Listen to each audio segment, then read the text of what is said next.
Estoy especialmente agradecido con Denis Jelisevich, quien está con nosotros desde la cálida Florida, según entiendo. Denis, bienvenido. Muchas gracias por estar aquí. He titulado y definido nuestro episodio y conversación de hoy: GPS de las negociaciones de paz, GPS de la paz, la ruta pacífica, donde nos encontramos en este momento. Usted le toma el pulso a la situación y probablemente sepa más, incluso podría tener información privilegiada. ¿En qué están decepcionados no solo usted, sino la sociedad ucraniana en general, si es que están decepcionados? ¿Cuáles eran las expectativas y qué se logró o no? Bueno, en general, en este sentido, empezaré tal vez con un chiste. Tal vez lo haya escuchado, Denis. Una rubia sube al coche, pone la dirección en el GPS y tras 2 horas el GPS pregunta: ¿dónde estamos?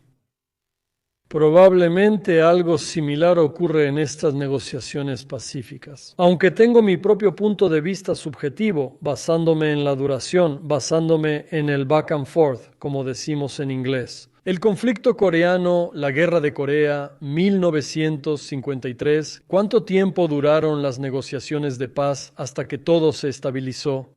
La guerra de Vietnam, cuando Kissinger ganó el Nobel y los estadounidenses se retiraron, gracias. Hanoi, y, en resumen, todos los demás ejemplos que se pueden encontrar en el pasado histórico, no tan lejano. Como mencioné, usted le toma el pulso a la situación y observan todo lo que sucede actualmente. No haría paralelos, aunque antes lo hacía, por ejemplo, con Corea del Sur y del Norte o con Vietnam. Ahora en Ucrania hay un péndulo así. Le digo, podemos convertirnos en un país central de Europa al que todos mirarán en el buen sentido de la palabra, o podemos convertirnos en Afganistán, Siria, en el centro de Europa. No estoy bromeando.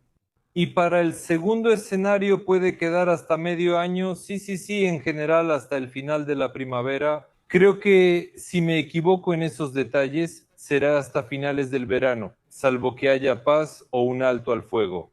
La sociedad pasará el punto de no retorno, el gobierno pasará el punto de no retorno, el estado de la economía de Ucrania, la demografía, el estado psicológico pasarán el punto de no retorno y Ucrania ya no será el mismo país. No sé usted, pero ¿cuánto lleva fuera? Yo aún recuerdo la Ucrania de antes. Todos mis suscriptores, una gran parte de mis suscriptores viven físicamente en Ucrania. O sea, estamos al borde. Yo ya, que ya es reversible, pero yo creo que estamos al borde de lo irreversible. Ese es el segundo escenario y creo estamos más cerca de él. Hay un primer escenario que es terminar la guerra lo más rápido posible, realizar elecciones presidenciales, parlamentarias, locales y empezar desde cero.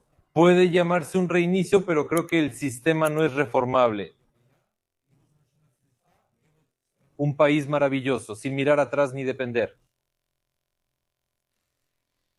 Si le entendí bien, Denise, la situación no es que sea irreversible, pero nos estamos acercando a eso desde su punto de vista, no más tarde que hoy. Estoy hablando con alguien, podría decirse, desde el infierno, desde Yarkov, es decir, los bombardeos, los destrozos, los ataques aéreos, en todo el sentido de la palabra. Todo esto además se suma a un invierno muy frío y todas las demás consecuencias que se derivan, como los cortes de luz y cosas por el estilo. Mi interlocutor me dijo algo así: no estoy tomando partido aquí, solo transmito lo que él dijo. Dice: Sergei, ninguna encuesta de opinión pública refleja la situación en el terreno. La gente quiere que esto termine para ayer. Esta fue literalmente la conversación que tuve con una persona que está directamente involucrada en todo esto. Estamos grabando nuestra charla, Denise, y quedan 4 días para el 4º aniversario y 8 días para el aniversario de la primera visita del jefe de Ucrania a la Casa Blanca. Y si aún puedo regresar por unos segundos más, probablemente el proceso de paz o la conversación sobre la paz en Ucrania comenzó con la llegada de Trump a la Casa Blanca. Nadie hablaba de eso antes. Si hacemos una proyección de cuánto tiempo ha pasado, un año no es tanto tiempo. Me gustaría que las cosas sucedieran más rápido. Sin embargo, por ahora tenemos lo que tenemos. ¿Cómo ve usted todo esto? ¿De qué lado está y qué pasos debería tomar Ucrania para que el país ideal del que usted habla en sus transmisiones la mayoría de las veces se convierta en realidad? Bueno, empecemos desde el principio de su pregunta sobre el aniversario de la guerra. Sabe, cuando empezó la guerra, no puedo decir que yo creyera primero en una guerra a gran escala. Yo estaba en Kiev viendo las noticias y los discursos absurdos de Putin con sus lecciones. De hecho, en uno de los videos un par de días antes de la guerra, él declaró la guerra a Ucrania de manera no oficial. ¿Quieren comunización? Les mostraremos descomunización. Al ver ese video entendí todo, y cuando comenzó no podía creer que bombardearan Kiev. Sentí el primer disparo. Les diré mi primer pensamiento. Antes solo había maldecido a Putin, pero desde que empezó la guerra también maldije al gobierno de Ucrania y a las autoridades. Después maldije al gobierno de Ucrania, pero en general pensé que sería más o menos como el escenario georgiano. Y pensé, está bien, 3 días, 4. Pero de verdad la comunidad internacional, yo como una persona ingenua en ese momento, como ahora entiendo, pienso, bueno, de verdad la comunidad internacional, de verdad los europeos permitirán, incluso Biden, aunque no lo soporto, de verdad permitirán que bombardeen el centro de Europa. Una guerra así, como no se había visto desde la Segunda Guerra Mundial, que bombardearan ciudades residenciales, que bombardearan la capital con misiles, helicópteros, que hubiera incursiones de helicópteros en la región, incluso en Kiev, allá, cerca del mar de Kiev. Después de 1, 2 o 3 días, el shock inicial pasa y empiezan a llegar noticias de tragedias peores que las mías. Quienes se quedaron en Kiev, Bucha e Irpin ya vivían esos horrores. Te involucras en el proceso y piensas en qué hacer después, pero confiabas en un final rápido de la guerra. Y si me hubieras dicho, ¿para qué tanta introducción? Si me hubieran contado que la guerra duraría 4 años y que aún no habría terminado, no lo habría creído en la vida, ni siquiera habría creído que duraría un año. En el primer mes de la guerra no habría creído que íbamos a pelear durante un año. En 5 días inicia el quinto año de la guerra y vemos que Ucrania está siendo usada, lo que demuestra un fracaso total si realmente quisieran la guerra. Como dijo, con Trump comenzaron movimientos y negociaciones de paz serias. Trump reunió a Ucrania y Rusia. Ahora, al escuchar a Kaja Kallas, alta funcionaria europea, decir que si reducen el ejército ucraniano también deben reducir el ruso, las armas nucleares, pagar reparaciones y juzgar a responsables. Estoy sentado escuchando, bien, ¿por qué no hicieron eso antes de Trump? Bien, estoy a favor de desarmar a Rusia completamente, las armas nucleares y todo lo demás. ¿Por qué no lo hicieron? Hazlo, ve y hazlo, si tanto lo dices. Y esto, se los digo directamente, es pura palabrería. Palabrería para los europeos, palabrería para los ingenuos ucranianos, de los cuales ya quedan muy pocos. Y aquí, aparte de Trump, esto tal vez sea terrible para algunos escuchar, aunque yo lo digo con total tranquilidad, aparte de Trump, los ciudadanos de Ucrania no tienen en quién más confiar. Y yo lancé un meme así hace como 3 meses. Trump ahora parece más preocupado por la seguridad futura del pueblo de Ucrania que Zelensky. Rubio dice, pueden ser un país europeo próspero. Y Vance agrega, den una zona de libre comercio. Eso les dará ventaja sobre Polonia y otros vecinos de la Unión Europea. En Ucrania no escucho nada constructivo. Hoy mencionó que viste mi transmisión con el exministro de Política Social y escuchaste la retórica de eres un traidor. Si me hubiera quedado en Ucrania y dijera lo mismo, me habrían matado o encarcelado. Entonces él diría, eso sí está genial. ¿Sabe, Sergei? Usted como nadie puede entender esto, como una persona que se fue a Estados Unidos hace muchas décadas. Y según entiendo, usted es un hombre de negocios, está en ese mercado y entiende el valor de todo. ¿Por qué sucede esto? El pasado comunista, ese mismo pasado comunista y esas cosas que Tatreva decía, bueno, quien quiera puede verlo, eso no tiene sentido. Ucrania se desarrolla en esta sociedad. Hay ciertas sospechas, no sé si están justificadas o no, en relación con Trump. Me gustaría que me ayudara. Muy a menudo se escucha esta narrativa, especialmente entre los comentaristas ucranianos, de que supuestamente algo ocurrió en Alaska y que Trump de alguna manera se comprometió con ciertas obligaciones ante el presidente de Rusia. Y supuestamente todo va según un guión que ya estaba escrito. ¿Usted está de acuerdo o al menos admite que hubo algún tipo de acuerdo en contra de Ucrania cuando se reunieron en Alaska? ¿O quién está difundiendo esto? ¿Quién está interesado en esto? No hubo acuerdo contra Ucrania, sino sobre Ucrania y contra Zelensky. Esa sería la forma correcta, porque no voy a decir que Putin ama a Ucrania, no la ama, probablemente la odie, pero Trump no juega ese juego. Trump, ¿cómo decirlo? Es como el proverbio chino, mantén a tus amigos cerca y a tus enemigos aún más cerca. Trump sigue esa estrategia. Estos acuerdos implicaban retirarse del Donbass y realizar pronto elecciones presidenciales en Ucrania. Y cuando dicen que es narrativa rusa, como ciudadano y patriota ucraniano, me pregunto si elegir al presidente de Ucrania es bueno o malo. Pero yo, como persona que está a favor de la democracia, a favor de que Ucrania sea parte de la civilización occidental, considero esto como una salida de Donbass. Nunca dije entreguemos Donbass, solo mencioné llegar a un compromiso. Se discute que Ucrania salga del 20% de Donbass y Rusia retire sus tropas. Así se crearía una zona económica libre. Ahora se discute quién lo administrará si se implementa. Propongo que la ONU lo gestione, como ya se ha hecho antes. ¿Me gusta esto? No, yo quiero las fronteras de 1991. Sí, pero ahora ustedes me invitaron al aire, estamos discutiendo, pero no puedo contarles cuentos de hadas, que hay que devolver, que vamos a regresar, no, no vamos a regresar, no, es imposible.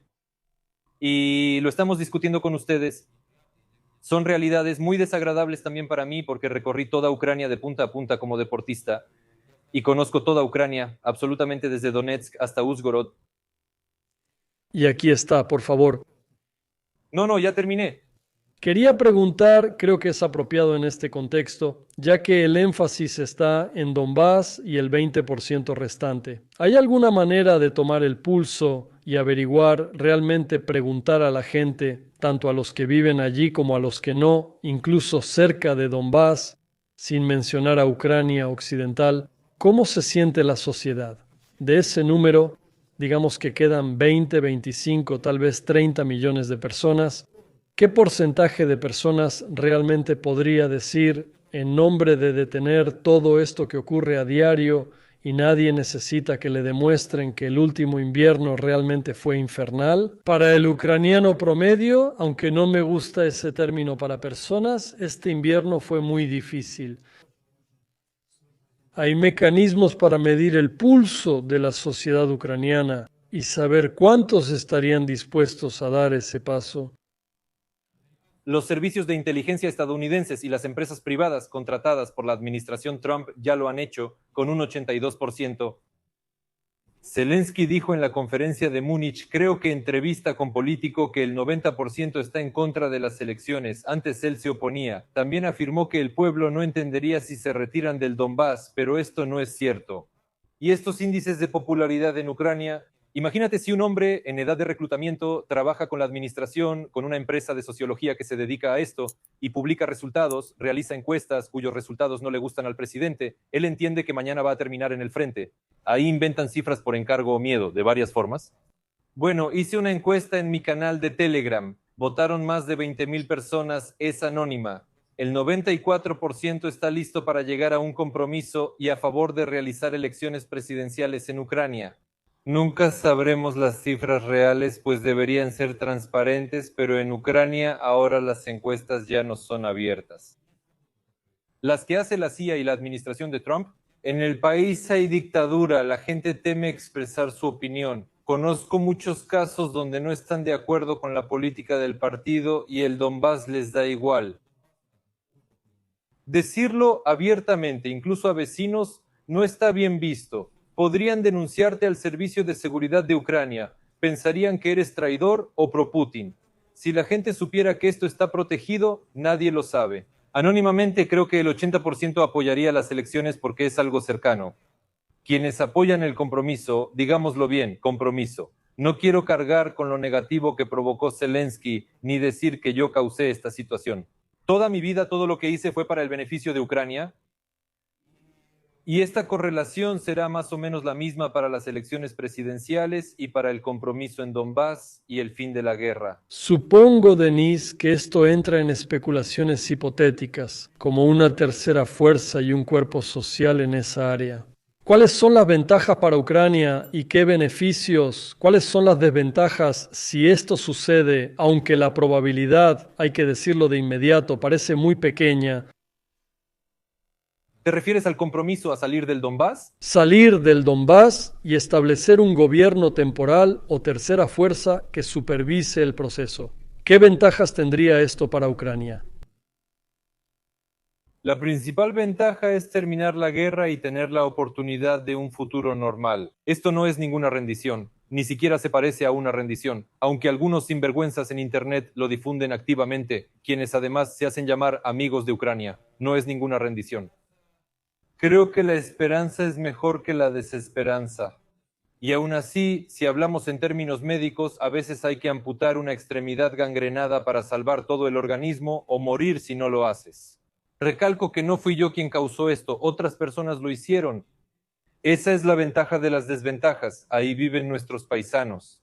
Pero se puede, por ejemplo, de ese fondo de bienestar de Trump o de prosperidad, como se vaya a llamar, bueno, dar entre 100 y 150 mil dólares a cada persona que ahora está en ese territorio. Además, en realidad nadie se lo quita. Si alguien quiere comprarla, adelante, véndela. Habrá un corredor hacia Rusia y otro hacia Ucrania. Si eliges Ucrania, recibirás 150 mil dólares. Si vas a Rusia, Putin decidirá si te da algo. ¿Entiendes? No son soluciones especiales, es algo común técnicamente. Eso es lo esencial. El problema es que alguien sufrió una desgracia en su propia tierra y su gobierno no lo protegió. Esa no es pregunta para mí ni para usted. Recalco, Zelensky y antes Poroshenko no los protegieron. A esas personas y a otros, como los primeros ministros, hay que hacerles preguntas. Me dan mucha pena esas personas, hago todo lo que puedo, pero no podré hacer más. Pero si yo les digo que no salgan al Donbass, eso solo lo debo decir desde el frente. Primero me tendrían que llamar, yo tendría que estar ahí, en una trinchera, en el frente, defendiendo el Donbass. Si me preguntan si daría mi vida por el Donbass, No. Denise, ¿puedo regresar un segundo? O sea, usted afirma con fundamento que durante la reunión, me parece que fue en agosto del año pasado, en Alaska se estableció una especie de hoja de ruta que preveía la retirada de las Fuerzas Armadas ucranianas del Donbass y la transformación en una especie de zona de libre comercio o punto. eso no fue en Anchorage, fue después con Trump y su equipo, cuando era necesario, ¿se entiende? Inventar compromisos para Rusia que debía aceptar, porque Rusia cree que estamos avanzando, que estamos ganando. El año pasado le robamos a Ucrania, digámoslo así, anexamos 4.000 kilómetros cuadrados de territorio.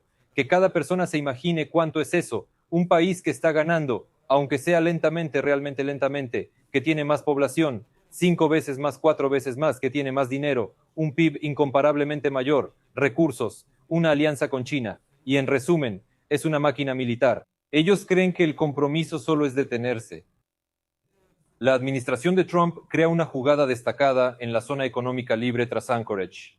Yo apoyo esto y quisiera que toda Ucrania fuera una zona así. Para mí, lo económico es crear, es un compromiso. Si se usa junto con Rusia, no me importa lo que haga Rusia, solo me importan nuestros asuntos. Repito, Vitka menciona una zona de libre comercio, pero eso es diferente y es para toda Ucrania. Imaginen que una empresa de Estados Unidos llega a Ucrania, construye una fábrica, produce y vende libremente productos en cualquier lugar. Denise, ayúdame a entender también el grado, no diré de odio, pero sí de cierta antipatía otra vez del ucraniano promedio. Kiev, la capital, cualquier centro regional, lo que muestran las encuestas de los ucranianos respecto a Trump es un 70-75% de rechazo, de odio. Eso viene de cualquier red social posible. ¿A qué se debe todo esto? ¿Se debe a la declaración de que lo detendré en 24 horas? ¿O qué provocó este nivel de tensión? Esa es la única pregunta en la que creo. El 73% de la gente en Ucrania prácticamente odia a Trump, tienen una opinión negativa sobre él. Esa pregunta me parece muy creíble, incluso creería el 80%. Si hacen una medición así en Israel o Irán, aclaro que no estoy en contra del pueblo iraní, sino del régimen de los ayatolás, la dictadura y los guardianes de la revolución islámica. Allá la gente sale y cuelga pancartas y banderines con mensajes como Trump, sálvanos, gracias, eres el mejor, eres genial. En Ucrania no les gusta eso porque no recuerdo si lo discutimos la última vez, el 95% de los medios están controlados por globalistas y Soros, generando una agenda contra Elon Musk y Trump. ¿Cómo se ve esto en la práctica? La gente vive en los sitios web centrales, el 90% vive ahí y lee la información, perciben todo por los titulares de texto. El titular dice que Trump dijo algo, pero si ves el original es una acción normal de Trump. En Ucrania el titular lo pinta como un loco o demente, como si no entendiera lo que hace y fuera el mayor idiota. La gente lo acepta feliz y yo siempre, Sergei, no es solo contra Trump, es contra Estados Unidos. Recordamos enseguida a los gringos. ¿De dónde salían esas conversaciones? Estados Unidos es culpable de todo. Usan tecnología de propaganda de la KGB para convertir a nuestra gente en rusos al revés. Diferente idioma, bandera y enemigo. Bueno, en la figura de Putin, pero hay otro enemigo común, Estados Unidos. Yo siempre les hago una pregunta a esas personas, digamos indirectamente. Si Estados Unidos es tan malo, tan horrible, Trump, ¿por qué todos le piden cosas a Estados Unidos y a Trump? Digan, Trump, vete al diablo, eres malo, Estados Unidos es algo incomprensible y sigamos sin Estados Unidos. ¿Entienden cómo pedir? Entonces, primero Zelensky, su banda, dame armas, dame dinero, dame información de inteligencia, dame algo más, presiona a Putin, presiona a esos, presiona a estos. ¿Y por qué no queremos aceptar los principios sobre los que se construyó la Gran América, los que establecieron los padres fundadores, la Constitución estadounidense? ¿Saben por qué ocurre esto? Queremos algo de un país exitoso, pero no queremos vivir según sus principios. Queremos irrumpir y reprimir con fuerza. En Ucrania todos se reprimen y amenazan entre sí. Quizás vieron que un futbolista golpeó a un oficial de reclutamiento, fue despedido del club, arrestado por la policía y casi va a la cárcel. Creo que todo está por venir y ya le están escribiendo todas las amenazas. En fin, ya me regañan por mencionar tanto a la KGB, pero entienden que cuando el país es gobernado por quienes estudiaron en su escuela, es distinto. Todo esto es a través de la supresión de la personalidad, todo esto es a través de la dictadura, a través de la fuerza. Estas personas no saben ni podrán nunca gobernar el país de otra manera. Para eso se necesitan competencias. Otra pregunta sobre Trump. Para mí eso está fuera de mi comprensión. Para nosotros, los que vivimos aquí, sabemos que este año es el año de las elecciones intermedias. Sabemos que los números y hechos son tercos, y usualmente el partido del presidente en elecciones intermedias a veces pierde la mayoría. Se han escrito muchos libros sobre esto. Ayúdame a entender, Denise.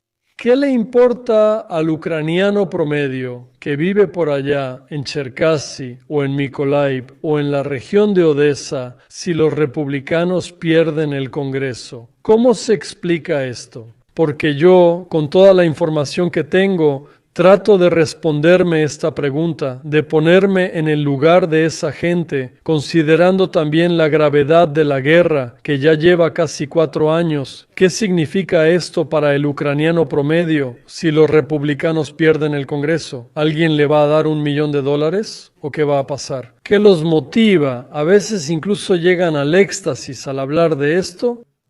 ¿Puede aclararme esto, por favor? Y notó, ¿verdad?, esa actitud.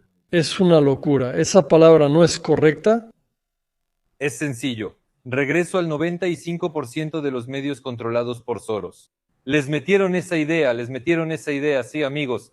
Entonces, miren, esperamos, aguantamos hasta las elecciones intermedias, engañamos a Trump con falsas promesas, como ellos piensan, ganamos tiempo, ¡pum!, llegan las elecciones intermedias, los republicanos pierden, entran los demócratas, y ahí llegan los Tomahawk, $200 millones, armas nucleares, todo lo que sea, y a pelear. Pero luego le preguntas a esa persona, amigo, ¿estás listo para ir mañana al frente?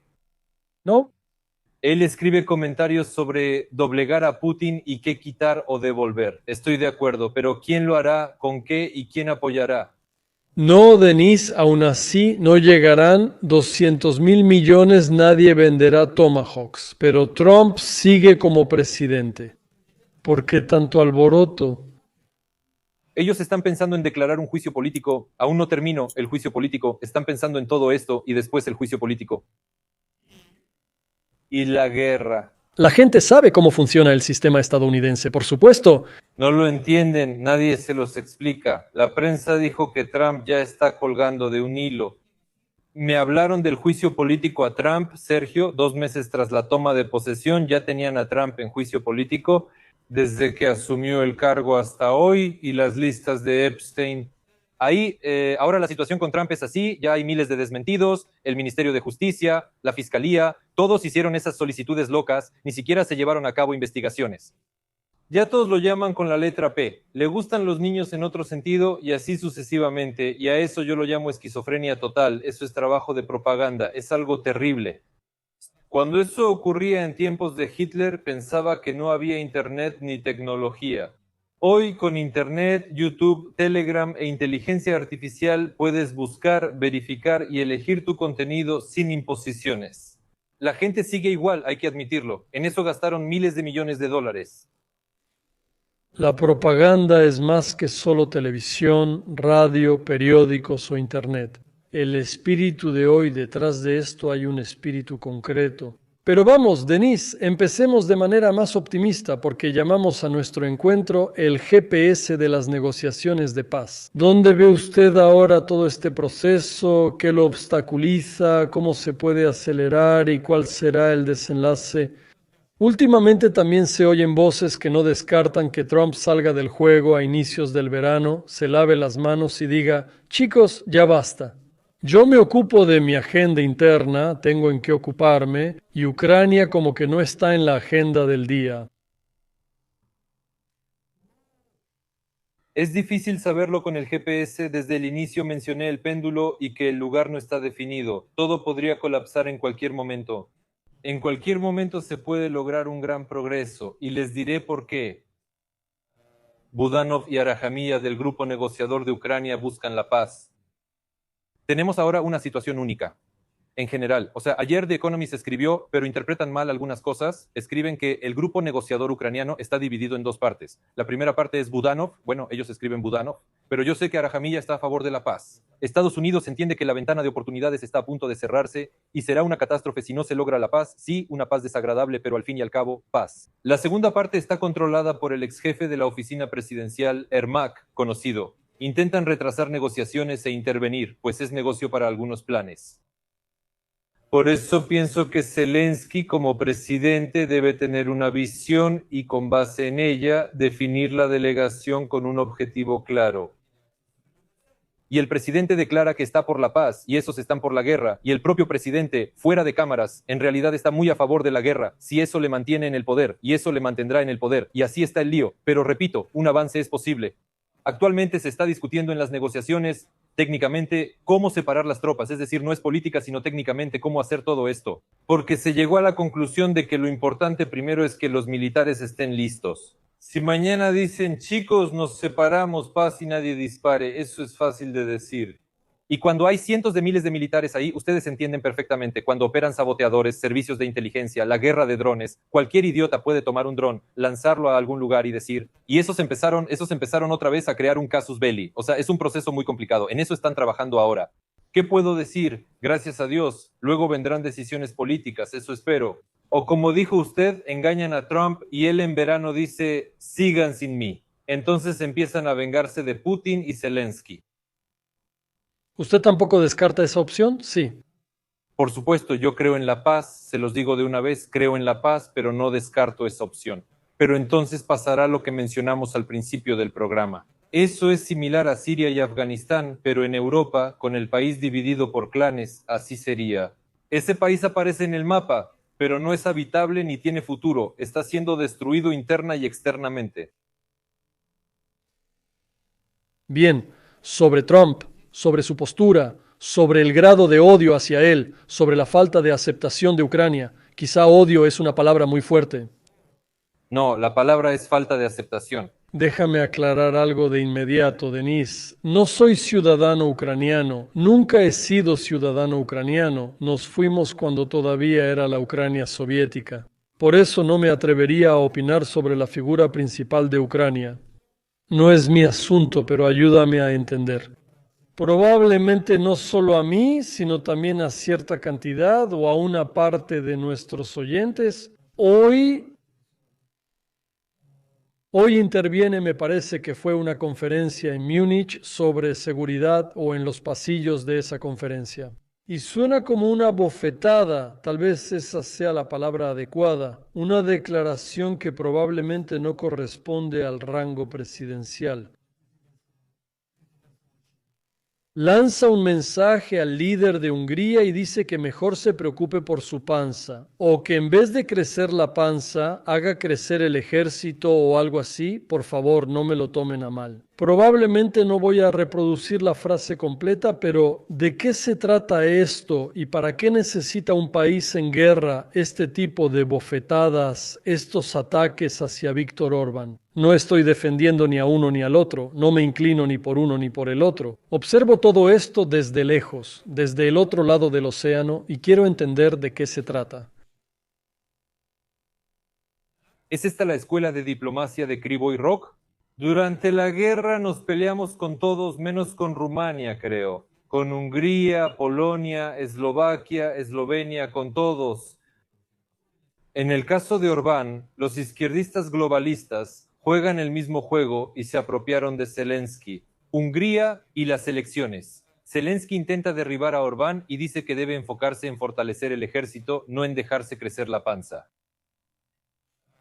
Eso es un fracaso, ¿entienden? Yo, por ejemplo, considero a Putin mi enemigo, pero si yo fuera presidente y quiero la paz, pues no es muy correcto salir a insultar con groserías. O sea, eso no se hace así. Y aquí es el mismo caso. Es horrible, es repugnante. Hoy estoy viendo la cumbre de la paz, esa que tiene Trump por primera vez. Javier Milei y Orbán estaban sentados juntos. Milei reía, cantaba y bromeaba con él. No es cuestión de si me gusta o no, como dijiste correctamente, Orbán, independientemente de Orbán, esto le conviene a Ucrania o no le conviene. Zelensky compite, discúlpame que lo diga así, compite a ver quién la tiene más grande con todos, con Putin, con Trump, con Orbán. Él tiene problemas personales con todos, parece ser una persona traumatizada, tiene problemas personales con todos, necesita competir con todos con ese órgano. ¿Y qué va a pasar con Ucrania? Hungría ya dijo, si bloquean el oleoducto Druzhba, no les damos diésel. Piensa, Sergio, ¿qué es el diésel? Es el combustible de los generadores. Y hoy en Ucrania todos los negocios funcionamos con ellos. Y nuestro vecino dice, si hacen eso no les daremos nada. Me parece que simplemente, Denis, la cuestión aquí es mucho más profunda, porque si es una escuela de pensamiento, no estamos hablando de personas, estamos hablando de la sociedad, porque el presidente representa a la sociedad. En general, cada vez que hay un ataque hacia otro líder durante la campaña electoral, ataques de ese tipo les suman puntos. Cuando otro líder de otro país habla de manera tan despectiva, si me pongo en la posición de un húngaro, digo que yo, al contrario, voy a apoyar. En cualquier caso, así reaccionan los estadounidenses cuando alguien habla de manera despectiva sobre su líder. Pero el segundo detalle, que probablemente no es menos importante, es ¿qué pasa con la siguiente generación de la élite política, si es que existe? Y si cosas así salen a la luz, ¿qué se puede decir de las conversaciones a puerta cerrada, de los diálogos tras bambalinas, donde no hay cámaras, donde no hay reporteros, donde todo queda en casa, en la cocina interna, especialmente cuando eres un país en guerra que lleva 4 años luchando? Cada palabra debe estar perfectamente pulida. Cada palabra debe ser pensada no solo una vez, sino decenas de veces antes de que salga a algún espacio público. Hay personas que dicen que hay límites que no se pueden cruzar o no. Y yo les puedo decir, no tiene sentido medir al establishment político como él piensa. En Ucrania todos son actores, todos son cabezas parlantes controladas por otros. Estábamos hablando de Zelensky en Hungría Vieron que Alemania está demandando a X, la red social de Musk, para que X le dé información sobre Hungría. Quieren influir en las elecciones húngaras. Lo que devolvieron a Rumania, Macron, Merz, ese grupo, Úrsula y Zelensky, les están ayudando en eso. Eso es lo que realmente está pasando. Sobre política interna, sugiero no decir ese político en Ucrania lo entiende mal. Son personas que no piensan en términos de hay que hacer exitosa a Ucrania, hay que hacer grande, rica y constructiva a Ucrania. Así no piensan. Son personas que actúan según la situación. ¿Y qué dirá el jefe? Continuará. Denise, dije desde el principio que estamos a 4 días del cuarto aniversario y a 8 días en el momento de grabar nuestro encuentro, de la reunión de hace un año entre Zelensky y Donald Trump. Todos recordamos cómo fue todo eso, cuál era la tensión, cómo fue el intercambio, cómo era el lenguaje corporal, todo eso lo recordamos muy bien. Y entonces, durante esas conversaciones, esas discusiones en la Casa Blanca, de todos los lugares donde se podían tener esas discusiones, era la Casa Blanca, Trump dijo algo así como, no tienes cartas. Ahora, hipotéticamente, entendemos que ninguno de nosotros puede regresar al ayer. Es imposible. Pero descríbeme, pinta un cuadro de cómo podría haber sido la situación si ese día, el 28 de febrero, la conversación hubiera sido de la siguiente manera. Damas y caballeros, o viceversa, sabemos que ahí en la Casa Blanca había un grupo bastante grande presente. Ya llevamos 3 años de guerra. Quiero algún desenlace. Quiero una salida de toda esta situación. Ayúdenme. ¿Qué argumentos tienen? ¿Dónde podemos encontrar puntos en común? Tomen una hoja de papel en blanco. Escribamos los pasos 1, 2, 3 y 5. Si esa conversación hubiera ocurrido hace un año menos 10 días, ¿cómo sería la situación hoy? Sobre Denis Elisevich. Desde hace 6 a 9 meses habría paz en Ucrania si Zelensky y su equipo hubieran trabajado así. La paz habría llegado en 2 o 3 meses. No sería una paz agradable ni Putin se iría tranquilamente a Rusia. Seguiría siendo desagradable, solo que ya habría sucedido. Por eso muchos no entienden, oyen a Zelensky decir, yo estoy por la paz, Ucrania solo quiere paz, estamos listos. Claro que sí, no queremos guerra. Por tus acciones, lenguaje corporal y expresiones, se nota que no quieres la paz, solo lo aparentas. Y Simon Schuster, en este artículo de The Atlantic, él escribió que en principio la estrategia de Zelensky es aparentar, algo que todos reconocen internamente. La estrategia es fingir ante Trump que buscamos la paz y culpar a Putin diciendo, vamos, Tomahawks, bombardemos a Putin. Nadie, sinceramente, ni Zelensky ni su equipo, sinceramente quieren la paz. Lo que dijiste es correcto y yo lo haría igual. Y de verdad no hay cartas, pero Zelensky cree que tiene una carta, Zelensky cree que su carta es la que ya discutimos contigo, elecciones intermedias, derrotas. Creo que esa es su única estrategia, la única que tiene. Él vive al día, solo busca mantener el poder y sus esquemas, y globalmente su estrategia es resistir hasta las elecciones intermedias. Y luego, como creen, esas personas apoyaban abiertamente a Kamala Harris la noche de las elecciones en Estados Unidos. Y piensan que nuestros demócratas, los de casa y algunos Blinken volverán a venir. Dinero, armas, todo será diferente. Vamos a presionar a Trump y así actúa Zelensky buscando ganar tiempo. ¿Saben? No le va mal. Ya es finales de febrero. Continuará. Bien, Denise, probablemente esta será mi última pregunta en este sentido. ¿Estoy de acuerdo con este rastreador GPS? Probablemente es difícil decidir en qué momento nos damos cuenta de que ya llevamos un año negociando. A veces son más alentadoras, otras menos. Aunque cuando escuchas las declaraciones de la Casa Blanca dicen, hemos hecho progresos, hemos hecho progresos, hemos hecho progresos, o nos falta algo, todos terminan la frase o imaginan o presentan lo que desean como si fuera realidad. De todos modos, denos su pronóstico, aunque hacer pronósticos no es algo agradecido. Quizás tenga algún tipo de información interna sobre qué se puede esperar. como decimos en inglés, cautiously optimistic, donde podemos ser optimistas, aunque sea con alguna probabilidad. Deberíamos, bueno, para dar algo de optimismo, pero lamentablemente no hay de dónde sacarlo.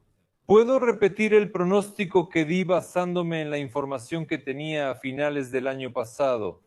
Las elecciones serán en mayo o verano, pero eso no cambia nada. Primavera, verano, elecciones. Antes de esto, la firma de un acuerdo marco, no el fin total de la guerra, implica primero un régimen de alto el fuego. Y después, elecciones. Se anuncian inmediatamente las elecciones y luego una hoja de ruta. ¿Qué sucede después?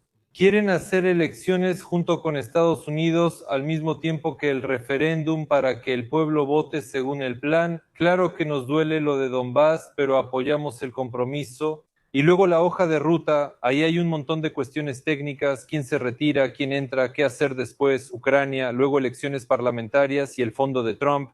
Y así es como va todo. Yo sigo creyendo en eso. Apuesto por esto, bueno, 51 contra 49, algo va a pasar. A finales del año pasado habría apostado un 90.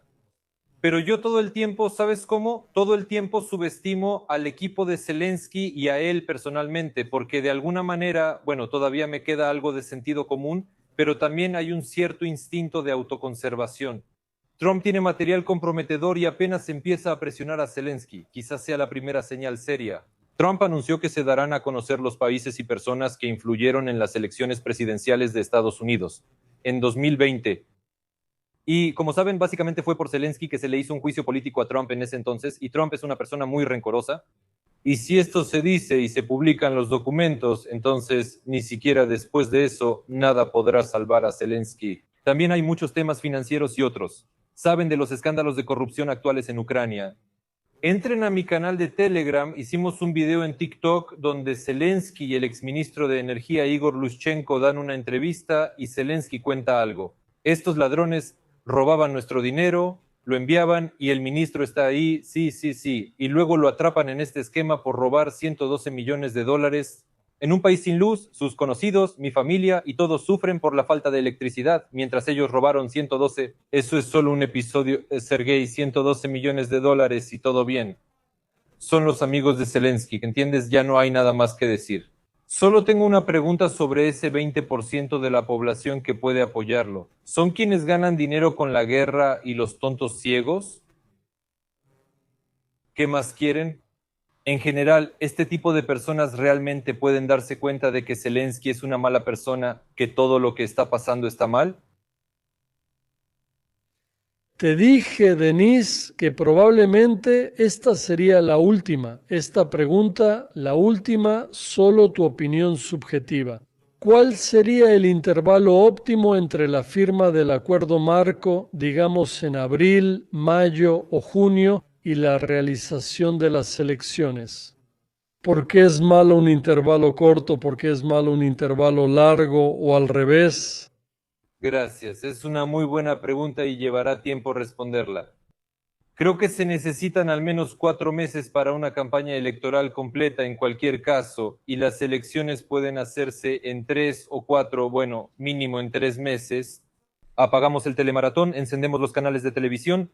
Quienes deseen postularse pueden hacerlo. Reciben protección estatal, inmunidad y acceso a Ucrania.